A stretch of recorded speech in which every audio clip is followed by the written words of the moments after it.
বিতর্কিত কর্মকাণ্ডের জন্য ক্রীড়া সংস্কারে গঠিত সার্চ কমিটির সদস্য মহিউদ্দিন বুলবুলকে অব্যাহতি দিয়েছে ক্রীড়া মন্ত্রণালয়। যুব ও ক্রীড়া মন্ত্রণালয়ের উপসচিব জগদীশ চন্দ্র দেবনাথ স্বাক্ষরিত এক অফিস আদেশে এই সিদ্ধান্ত জানানো হয়। সার্চ কমিটির সদস্য হয়েও বাফুফে নির্বাচনে এক সভাপতি প্রার্থীর অনুষ্ঠানে তার উপস্থিতির প্রমাণ পেয়েছে যুব ও ক্রীড়া মন্ত্রণালয়।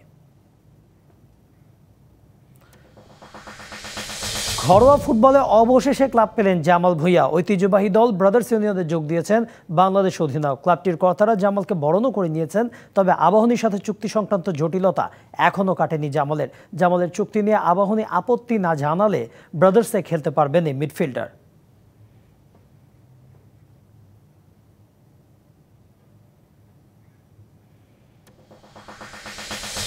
এএফসি অনূর্ধ্ব-20 এশিয়ান কাপের বাছাই পর্বে আজ তৃতীয় ম্যাচে বাংলাদেশের প্রতিপক্ষ স্বাগতিক ভিয়েতনাম। গ্রুপে নিজেদের প্রথম ম্যাচে সিরিয়ার কাছে 4-0 গোলে হেরেছে মারুফুল হকের দল। দ্বিতীয় ম্যাচে গুয়ামের সাথে 2-2 গোলে ড্র করেছে তারা। মূল পর্বে খেলার সম্ভাবনা প্রায় শেষ হলেও ভিয়েতনামের মাটিতে স্বাগতিকদের রুখে দেওয়ার কথা বলেছেন কোচ ও ফুটবলাররা।